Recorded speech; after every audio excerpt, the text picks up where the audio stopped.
Innal hamdalillah nahmaduhu wa nasta'inuhu wa nastaghfiruh wa na'udzu billahi min shururi anfusina sayyiati a'malina may yahdihillahu fala mudilla lahu wa may yudlil fala hadiya lahu. Asyhadu an la ilaha illallah wahdahu la syarika lahu wa asyhadu anna Muhammadan abduhu wa rasuluh. Allahumma salli wa sallim wa barik ala abdika wa rasulika Muhammad wa ala alihi wa ashabihi wa man tabi'ahum bi ihsanin ila yaumiddin, amma ba'du.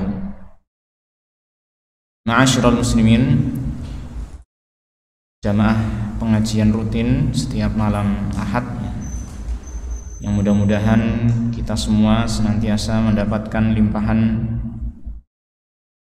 nikmat, rahmat, taufik dan hidayah dari Allah Subhanahu wa taala. Tidak lupa kita panjatkan puji syukur kepada Allah Subhanahu wa taala, yang mana hanya dengan nikmat darinya kita bisa melaksanakan aktivitas kita, terutama aktivitas-aktivitas yang merupakan kebaikan. Semoga Allah Tabaraka wa Ta'ala senantiasa membimbing kita, menuntun kita, memberikan taufik kita untuk melakukan kebaikan-kebaikan, melakukan amal soleh, melakukan ketaatan dan ketakwaan kepada Allah Subhanahu wa Ta'ala sampai Allah mewafatkan kita. Ma'asyiral muslimin rahimani wa rahimakumullah, kembali pada malam hari ini kita akan mempelajari kitab yang ditulis oleh Syekh Shalih Al-Fauzan hafizahullah, yaitu kitab Aqidatut Tauhid, kitab yang menjelaskan tentang akidah kita, yaitu akidah yang berlandaskan pada tauhid, pengesaan kita kepada Allah Subhanahu wa taala, mengesahkan Allah Ta'ala baik di dalam rububiyahnya, di dalam perbuatan-perbuatan Allah Tabaraka wa Ta'ala, ataupun di dalam nama-nama dan sifat-sifatnya. Dan lebih penting lagi adalah mentauhidkan Allah Ta'ala di dalam amal perbuatan kita, di dalam kita beribadah.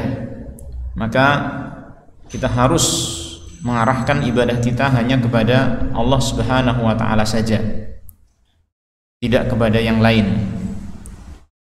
Karena itu, yaitu tauhid ini merupakan sumber kebahagiaan hidup kita di dunia dan juga sumber kebahagiaan hidup kita di akhirat. Dan pembahasan kita, ma'asyiral muslimin rahimani wa rahimakumullah, sudah sampai pada penjelasan tentang lawan dari tauhid, yaitu syirik, yang mana telah kita baca penjelasan penulis tentang pembagian syirik. Ada dua macam, yaitu syirik besar dan syirik kecil. Di mana syirik besar telah kita ketahui adalah memalingkan atau mengarahkan ibadah kepada selain Allah Tabaraka wa Ta'ala, atau meyakini ada selain Allah Ta'ala yang memiliki kekhususan seperti halnya Allah Ta'ala. Maka ini merupakan syirik yang besar. Adapun syirik yang kecil, maka penulis membaginya menjadi membagi dua, ya. Penulis membaginya menjadi dua, yang kemudian yang kedua atau yang pertama dibagi menjadi dua, sehingga totalnya ada 3 pembagian. Syirik kecil beliau membaginya menjadi dua, yaitu syirkun zahir, syirik yang nampak, dan yang kedua adalah syirkun khafi, syirik yang samar, tidak nampak. Pada pertemuan terakhir kita masih membaca atau membahas tentang syirik yang zahir, syirik yang nampak, yang itu bisa terjadi pada lisan ataupun pada perbuatan anggota badan. Dan kemarin kita sudah membaca contoh-contoh yang disampaikan oleh penulis di antara bentuk-bentuk syirik kecil yang terjadi pada lisan. Seperti misalnya apa? Sumpah dengan menyebut selain nama Allah Tabaraka wa Ta'ala, ya. Kemudian ada lagi mengucapkan kalimat Masya Allahu wa syi'ta, Ini atas karena kehendak Allah Ta'ala dan kehendak Anda, ya, dengan kalimat dan. Juga perkataan seandainya bukan karena Allah dan karena fulan, ya, maka ini juga termasuk contoh-contoh di antara syirik kecil dalam ucapan dan lain sebagainya di antara ucapan-ucapan yang di sana terkandung makna persekutuan, ya, persekutuan antara makhluk dengan Allah Tabaraka wa Ta'ala, tapi hanya sekedar lisan saja, hanya di ucapan saja. Adapun kalau misalkan ucapan itu sampai terbawa ke dalam keyakinan dalam hati, misalnya ketika bersumpah dengan menyebut selain nama Allah Ta'ala, ya, bersumpah dengan makhluk misalkan, kok sampai terbawa dalam hatinya itu mengagungkan makhluk tersebut sebagaimana mengagungkan Allah Ta'ala, maka tidak lagi menjadi syirik kecil, tetapi apa, menjadi syirik yang besar, karena sudah menyertai keyakinan di sana, sudah menyertai keyakinan di sana. Juga seperti ucapan tadi, ini atas kehendak Allah dan kehendak Anda.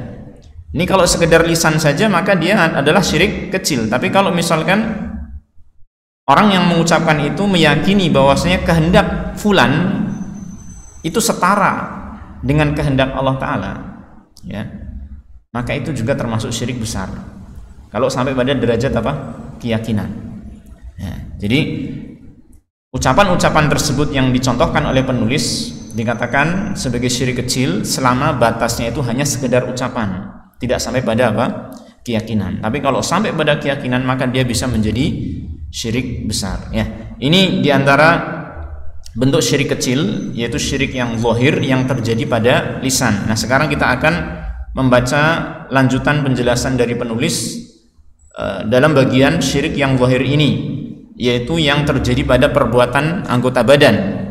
Maka beliau mengatakan, wa amal af'alu, adapun perbuatan-perbuatan anggota badan yang termasuk syirik kecil yang zahir, famithlu lubusil halqati wal khayti, seperti menggunakan atau memakai halqah. Apa halqah? Halqah apa? Semacam gelang, ya. Wal khayt, atau mengikat dengan tali. Jadi menggunakan gelang atau mengikat sebuah tali yang tujuannya adalah liraf'il bala'i au daf'ihi, untuk menghilangkan musibah, bencana, atau menolaknya. Untuk menghilangkan musibah atau bencana atau apa, menolaknya. Bedanya apa raf'il bala dan daf'ihi? Kalau raf'il bala itu artinya musibah sudah terjadi, ya, kemudian orang tersebut menggunakan gelang atau mengikat sebuah tali dengan tujuan untuk menghilangkan musibah yang telah terjadi. Musibah itu wujudnya bisa beraneka ragam. Bisa apa? Misalnya penyakit, ya. Menggunakan gelang untuk menghilangkan penyakit, atau mengikat sesuatu pada anggota tubuh misalkan untuk menghilangkan apa? Penyakit. Ini contoh, ya, contoh yang termasuk syirik kecil. Au daf'ihi, atau menolaknya. Maksudnya apa menolaknya? Menolak bala, menolak musibah. Artinya musibah belum terjadi, tapi seseorang menggunakan gelang ataupun mengikat tali tersebut dalam rangka untuk menghindarkan diri dari musibah. Nah, yang seperti ini seringkali kita sebut dengan apa? Yang semacam ini, jimat, ya. Ya. Wa mithlu ta'liqit tamaim, dan semisal menggantungkan tamaim. Ini kalimat tamaim jamak dari tamimah yang dia maknanya adalah jimat tadi, ya. Menggantungkan jimat-jimat khaufan minal aini wa ghairiha. Menggantungkan jimat tersebut mungkin di rumah, mungkin di mobil, atau mungkin di leher seorang anak, ya.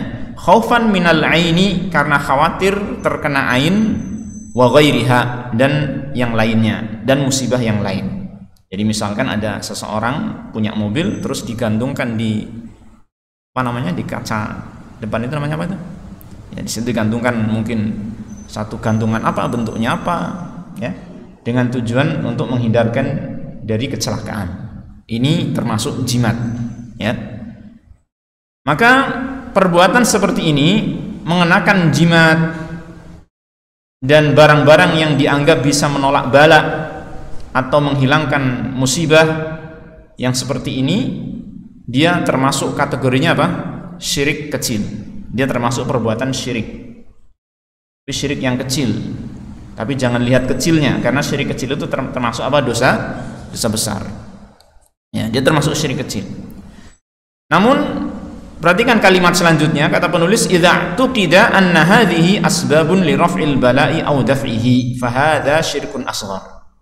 Jika diyakini bahwasanya benda-benda ini semua adalah sebagai sebab untuk menghilangkan bala atau menolaknya, maka ini adalah syirik kecil.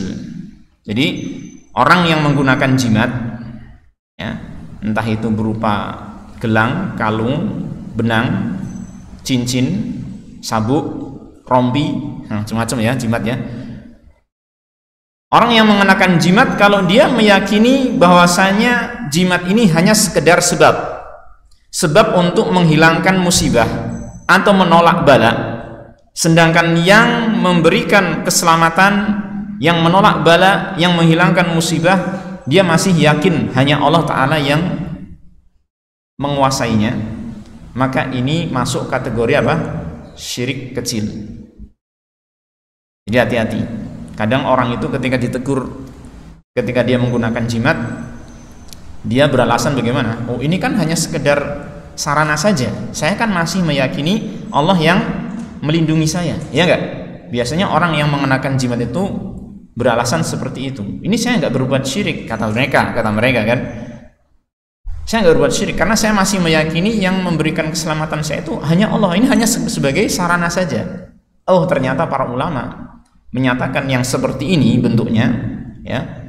Hati masih meyakini yang melindungi hanya Allah, sedangkan benda-benda tersebut hanya sebagai sebab. Para ulama menyatakan seperti ini sebagai apa?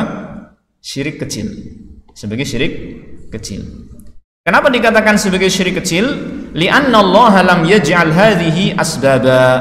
Karena Allah Ta'ala itu tidak menjadikan benda-benda ini sebagai sebab untuk menolak bala atau untuk menghilangkan musibah. Ya, tidak ada keterangan dari Allah Subhanahu wa Ta'ala, baik secara syar'i ataupun secara kauni, bahwasanya benda-benda tersebut merupakan benda-benda yang menjadi sebab menolak bala. Coba kita telusuri, atau antum telusuri silakan. Kalau nggak percaya, ada nggak di dalam Al-Quran, ya, yang menjelaskan meskipun hanya sebagai isyarat saja bahwasanya benda tertentu sebagai sebab untuk menolak bala. Kalau tidak ada keterangan dalam Al-Quran dan hadis, maka berarti penetapan benda tersebut sebagai sebab menurut syariat nihil, tidak ada. Ya, tidak ada. Artinya Allah tidak menjadikan secara syariatnya hal itu sebagai sebab untuk menolak bala. Bagaimana dengan kauni? Sebab secara kauni, apakah Allah Ta'ala menetapkan hal itu sebagai sebab secara kauni? Apa maksudnya Allah Ta'ala menetapkan sebab secara kauni? Maksudnya adalah bahwasanya manusia bisa memahami ada hubungan sebab akibat antara dua hal tersebut. Seperti misalnya makan, ya, manusia bisa memahami dengan akalnya ataupun dengan perasaan ataupun dengan realita yang dia alami. Makan merupakan sebab untuk mendapatkan kenyang dan tenaga, ya enggak? Orang yang lemas, ya, karena kelaparan kemudian makan, setelah itu bisa bekerja lagi, kan gitu, mendapatkan kekuatan dengan sebab makan. Maka ini secara kauni bisa diketahui, artinya akal kita memahami ada hubungan sebab akibat. Nah, sekarang kalau kita teliti, misalkan ada orang menggunakan kalung atau gelang, ya, dianggap untuk menolak musibah. Apa sih hubungan sebab akibat antara gelang dan kalung tersebut dengan musibah yang tertolak? Adakah? Secara akal kita nggak bisa memikirkannya. Artinya itu bukan sebab secara kauni. Secara syar'i tidak, secara kauni tidak. Maka kalau tidak ada penjelasan secara syar'i bukan sebagai sebab, secara kauni juga bukan sebagai sebab, berarti intinya adalah apa? Allah Ta'ala tidak menjadikannya sebagai sebab. Ya. Orang yang menggunakan jimat itu dengan mengatakan ini sebagai sebab, berarti dia yang mengada-adakan sesuatu sebagai sebab. Padahal yang menolak bala hanyalah siapa? Allah, dan yang menentukan sebab-sebab penolak bala hanyalah siapa? Allah tentunya. Ya. Ketika seseorang menyatakan ini sebagai sebab untuk menolak bala, berarti dia telah memposisikan dirinya sebagaimana halnya siapa? Allah yang berhak untuk menentukan sebab-sebab menolak bala. Syirik nggak seperti ini? Syirik, ya kan? Sehingga para ulama mengatakan yang seperti ini termasuk syirik. Ya, walaupun hanya sekedar meyakini itu sebagai sebab dan masih meyakini yang menolak bala, yang melindungi dia dari musibah adalah Allah Ta'ala, tapi dengan keberadaan dia yang menjadikannya sebagai sebab, padahal Allah tidak menjadikannya sebagai sebab, itu yang menjadikan dia terkategorikan sebagai kesyirikan. Jelas ya? Namun syiriknya bukan syirik besar. Kenapa? Karena tadi orang tersebut dalam menggunakan jimat itu masih memiliki keyakinan yang benar terkait dengan Allah Ta'ala, bahwasanya hanya Allah Ta'ala yang memberikan manfaat dan madarat. Hanya Allah Ta'ala yang bisa menolak musibah dan menghilangkan bencana. Ya, keyakinannya masih benar dalam hal ini. Hanya saja dia telah melakukan persekutuan dalam membuat apa? Sebab. Maka hal ini merupakan apa? Syirik kecil. Jelas ya? Fahadha syirkun asghar. Ini adalah syirik kecil. Lianna Allah lam yaj'al hadhihi asbaba. Karena Allah tidak menjadikannya sebagai sebab. Perhatikan selanjutnya. Amma adapun ini i'taqada annaha tadfa'u atau tarfa'ul bala'a bi nafsiha. Apabila orang yang menggunakan jimat itu meyakini bahwasanya jimat tersebut, benda-benda itu menolak dan mengangkat musibah dengan sendirinya. Maksudnya apa? Yang menolak musibah, mengangkat bala bukan Allah Ta'ala tetapi benda-benda tersebut. Jelas? Kalau meyakini seperti ini, maka bagaimana jatuhnya? Fahada syirkun akbar. Ini telah jatuh pada syirik besar karena sudah masuk dalam keyakinan. Memiliki keyakinan terhadap sesuatu sama dengan keyakinan terhadap Allah Ta'ala. Dia meyakini sesuatu itu menguasai ataupun bisa memberikan musibah atau menolak musibah sebagaimana Allah Ta'ala bisa menolak musibah. Ya. Maka ini merupakan syirik yang besar. Li'annahu ta'alluqun bi ghairillah, dan lagi ditambah di sini oleh penulis li'annahu ta'alluqun bi ghairillah, karena itu merupakan ta'alluq, penyandaran hati kepada selain Allah Ta'ala. Jadi dia merupakan syirik besar seandainya dibarengi dengan keyakinan bahwasanya jimat itu dialah yang menolak musibah dan mengangkat bencana, bukan Allah Tabaraka wa Ta'ala. Ini jatuh pada syirik besar. Syirik besarnya dari dua sisi. Yang pertama, syirik besar dalam hal rububiyah, di mana dia meyakini ada selain Allah Ta'ala yang menolak dan menghilangkan musibah. Dan syirik besar dalam hal apa? Ubudiyah, dalam hal ibadah, di mana dia tawakalnya bukan kepada Allah Ta'ala tapi kepada apa? Benda-benda tersebut. Jadi syirik besar dari dua sisi apabila dia memiliki keyakinan seperti tadi. Tapi kalau dia memiliki keyakinan bahwasanya Allah yang memberikan Allah yang menghilangkan musibah, Allah yang menolak bencana, kemudian benda-benda itu hanya sekedar sebab, maka ini adalah syirik apa? Kecil, karena bisa jadi orang tersebut masih bersandar, bergantung kepada siapa? Allah Ta'ala. Dia hanya menggunakan jimat itu sebagai sebab, maka dia adalah syirik kecil. Jelas ya?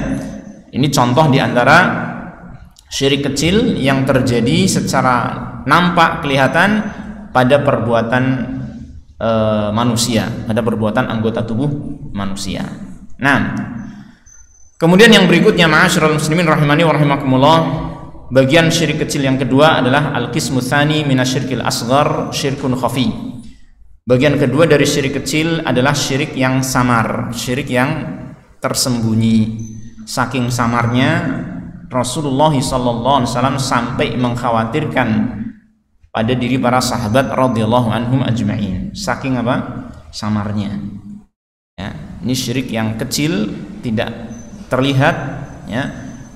Maka karena saking samarnya itu Rasulullah SAW itu pun sampai khawatir syirik kecil ini menjangkiti para sahabat radhiyallahu anhum ajma'in. Walaupun kita tahu para sahabat adalah orang-orang yang tentunya ini mendapatkan hidayah dari Allah Ta'ala untuk menyempurnakan keimanan mereka, ya.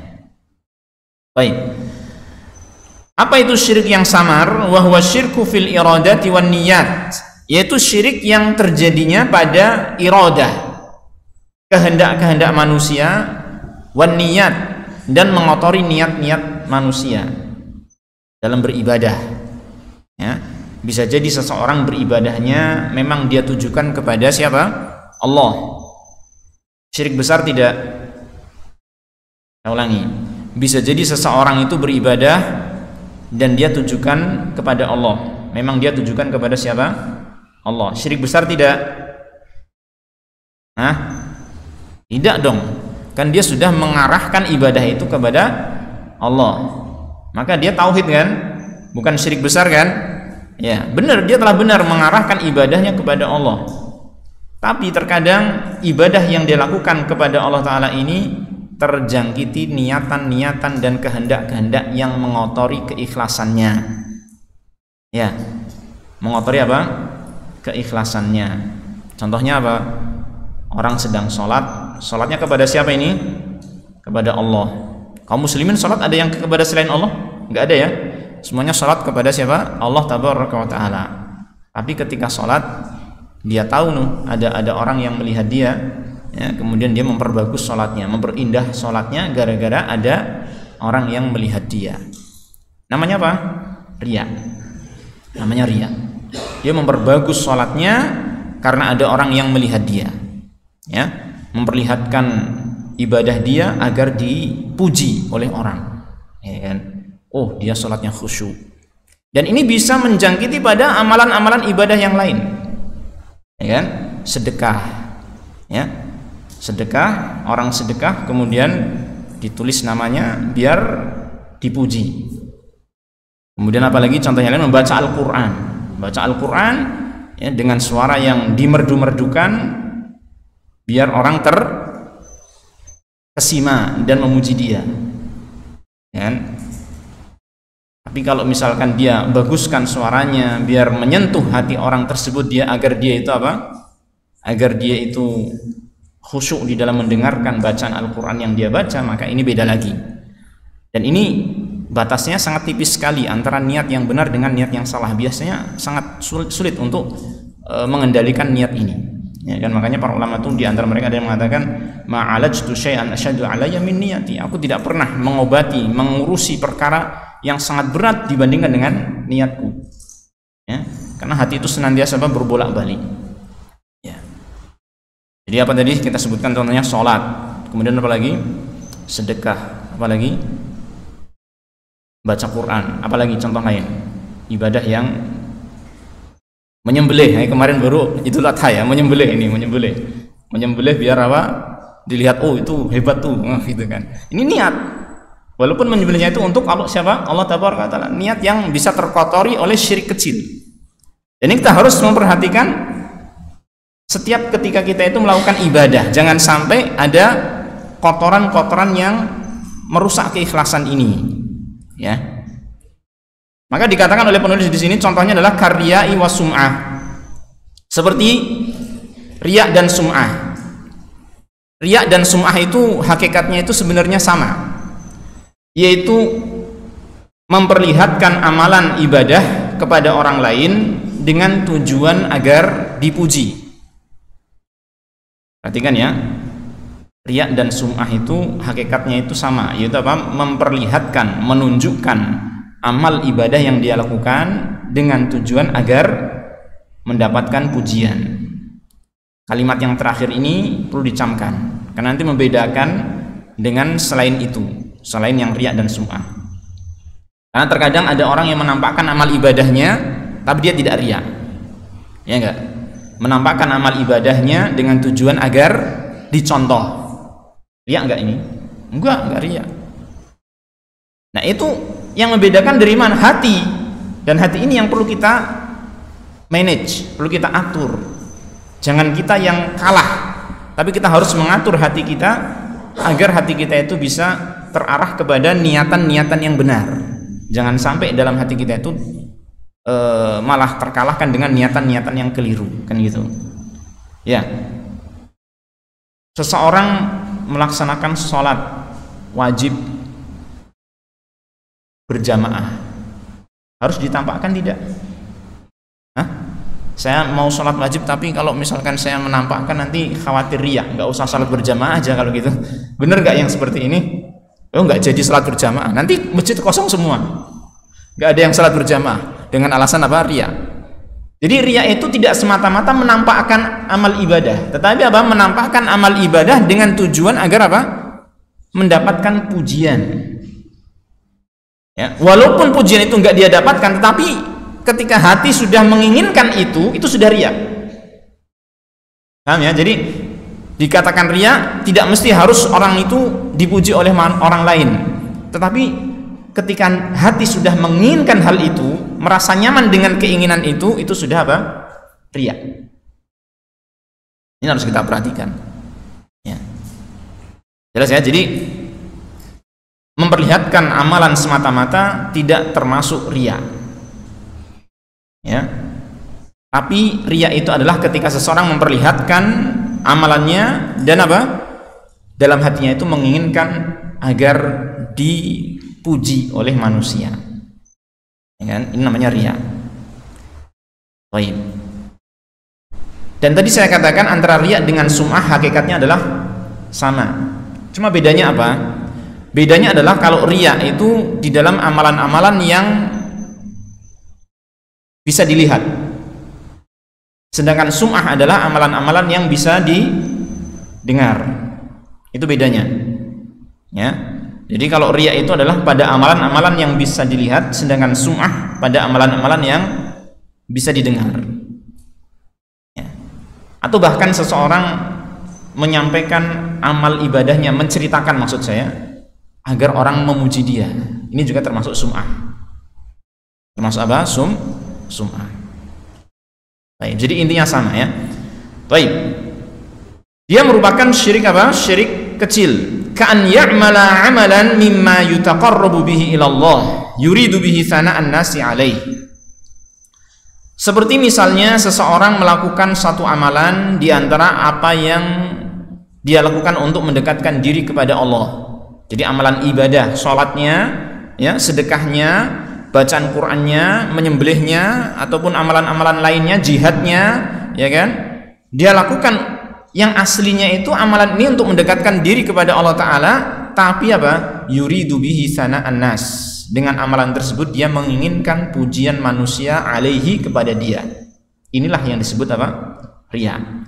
Ka'an yuhsina salatahu aw yatasaddaqa li ajli an yumdaha wa yusna alaihi. Seperti seseorang memperbagus sholatnya, ya, ini biasanya yang rawan terkena riya adalah para imam, ya enggak? Kalau sholat makmum berjamaah biasanya lebih selamat, walaupun kita tidak katakan selamat 100%, ya. Apalagi kalau seseorang yang masih muda, di sampingnya ada calon menantu, calon mertuanya, oh ini ya, rawan juga ini, ya kan? Tapi yang paling rawan adalah para imam, ya. Ketika dia baca Qur'annya, ya ini. Baik. Dia memperbagus salatnya, au yatasaddaq, atau dia bersedekah li ajli an yumdaha wa yuthna alaih, dengan tujuan agar dipuji dan disanjung. Au yatalaffadha bidzikri, atau dia melafatkan zikir. Nah, ini sedang berkumpul dengan teman-temannya, kayaknya sih diem, cuman mulutnya apa? Qomat kamit, diperlihatkan. Astagfirullah, astagfirullah, astagfirullah. Kalau misalkan tidak ada niatan untuk mendapatkan pujian, itu bagus. Tapi yang bermasalah adalah ketika apa? Orang tersebut, ya, menampakkan, sengaja menampakkan, lalu berniat untuk mendapatkan apa? Pujian. Oh, ini orang yang menjaga lisannya untuk berzikir kepada Allah Tabaraka wa Ta'ala. Ya, ini harus hati-hati. Wa yuhassina sautahu bitilawah, memperbagus bacaannya ketika membaca Al-Quran, ya. Tapi ingat ya, intinya ada di mana? Poin intinya di mana? Ketika melakukan tersebut dengan niatan untuk dipuji. Adapun memperbagus bacaan Al-Qur'an memang itu disukai oleh disukai oleh syariat kita. Laisa minna man lam yataghanna bil Qur'an, gitu kan. Tidak termasuk bagian golongan kami orang yang tidak memperbagus bacaannya dengan Al-Qur'an. Jadi kita baca Quran itu memang dituntut untuk membaca dengan bagus. Bagaimana tidak, itu adalah kalamullah. Ya kan? Dan minimalnya bagus adalah apa? Minimalnya bagus apa? Membaca sesuai dengan kaidah bacaan Al-Qur'an. Ya, tajwidnya, makharijul hurufnya, ya, ini yang paling utama. Bukan bagus membaca Al-Qur'an itu dengan meliuk-liukkan nadanya gitu kan, tapi ternyata malah keliru dalam tajwidnya, dalam makharijul hurufnya. Ini yang tercela seperti ini. Tapi yang lebih utama adalah apa? Memperbagus bacaan Quran adalah dalam masalah tajwid dan makharijul hurufnya, termasuk juga dalam berhenti dan mulai ayatnya, bacaannya. Karena kadang kalau misalkan salah berhenti, ya kan, nanti orang yang mendengar kayak nggak enak rasanya. Orang yang memahami makna-makna ayat Al-Quran, kalau ada orang yang membaca Quran berhentinya kok di situ atau mulainya kok di situ, wah ini nggak pas ini. Berarti orang yang baca itu ketahuan kalau dia itu nggak paham Al-Quran, nggak memahami apa yang dia baca. Ya. Jadi itu ya. Taib. Jadi bukan semata-mata memperbagus bacaan Al-Quran terus gitu katakan, oh dia riya itu bacanya bagus, riya itu enggak. Membaca Quran dengan bagus adalah disukai, dituntut. Tetapi yang bermasalah adalah niat. Dan yang namanya niat itu letaknya di mana? Di dalam hati. Riya, sum'ah itu letaknya di dalam mana? Hati. Maka tidak bisa kita menilai si fulan riya, si fulan sum'ah sekedar kita melihat lahiriah amalan mereka, tidak bisa. Karena namanya riya dan sum'ah itu terkait dengan niat yang ada di dalam hati. Bukankah ini termasuk dalam kategori apa tadi? Syirkun khafi, syirik yang samar. Manusia nggak bisa tahu. Manusia nggak bisa tahu, nggak bisa memastikan kalau itu riya, kalau itu sum'ah. Maka hati-hati, ya, jangan menuduh seseorang itu riya, itu sum'ah. Jadi kan, ketika ada orang yang ketika ada list-listan sedekah gitu kan, list-listan sedekah, kemudian dituliskan namanya, dia menuliskan namanya sendiri dalam grup misalkan fulan, ditulis namanya gitu kan. Jangan sampai kita mengatakan oh fulan itu riya tuh, ditulis namanya tuh, sengaja menulis namanya sendiri. Enggak bisa gitu. Riya itu kaitannya dengan apa? Amalan batin yang kita manusia tidak bisa mengetahui hakikat dari niat seseorang. Baik, maka dikatakan di sini beliau ketika mengatakan seperti orang yang memperbagus sholatnya, orang yang bersedekah untuk dipuji dan disanjung, atau melafadzkan zikir dan membaguskan bacaan suaranya di dalam membaca Al-Quran, li ajri an yasma'ahun nas fayuthnu alaihi wa yamdahu. Ya, orang yang berzikir, orang yang baca Al-Quran dengan bagus agar apa? Manusia mendengarnya dan mereka menyanjung dan memujinya. Jadi di sini poinnya di sini, ya. Fayusnu alaihi wa yamdahu. Bukan sekedar hanya agar orang mendengarnya. Ya. Kalau misalkan ada teman kita minta kita baca Quran untuknya, boleh enggak? Boleh aja. Ya. Al-Quran dibaca untuk didengarkan. Kan gitu. Nabi Muhammad SAW sendiri juga pernah meminta di antara para sahabat ada yang membacakan Al-Quran untuknya. Ya kan? Jadi nggak masalah kita membacakan Al-Quran untuk orang lain, nggak masalah. Memperdengarkan bacaan Al-Quran untuk orang lain nggak masalah. Yang penting niatnya jangan sampai apa? Memiliki keinginan untuk dapat pujian dan dapat sanjungan. Ya, ini merupakan syirik kecil. Ya, dan kata para ulama, riya itu bisa juga menjadi syirik besar.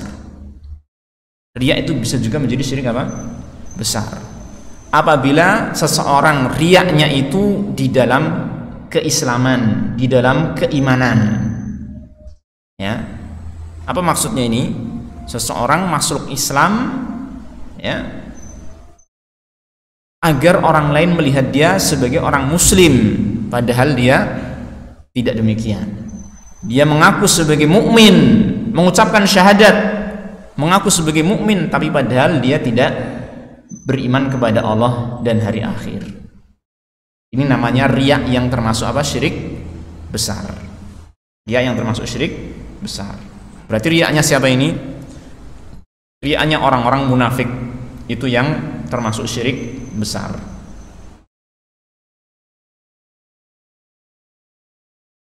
Fawailul lil musallin alladzina hum an salatihim sahun alladzina hum yura'un. Ini celakalah orang-orang yang sholat. Orang sholat celaka. Alladzina hum an salatihim sahun, yang mereka itu lalai dari sholatnya, tidak memahami sholat itu untuk apa. Alladzina hum yura'un, yang mereka itu riya dalam sholatnya. Maksudnya apa ini? Sholat itu hanya sekedar sekedar untuk melegalkan status dia di hadapan manusia kalau dia itu dianggap sebagai seorang muslim. Padahal hakikatnya dia tidak ingin sholat. Padahal hakikatnya dia itu idza qamu ila sholati qamu kusala yura'unan nas. Kalau mereka itu berdiri untuk sholat, mereka sholatnya itu malas-malasan, berdiri malas-malasan. Mereka hanya tujuannya untuk memperlihatkan manusia, ini aku sholat sama seperti kalian, ya, biar dianggap sebagai bagian dari kaum muslimin. Siapa mereka ini? Orang-orang munafik. Mereka riya, ya enggak? Riya. Tapi apakah riyanya syirik kecil? Tidak, ini bukan riya yang syirik kecil. Ini riya tapi syirik besar. Ya, riya yang syirik besar.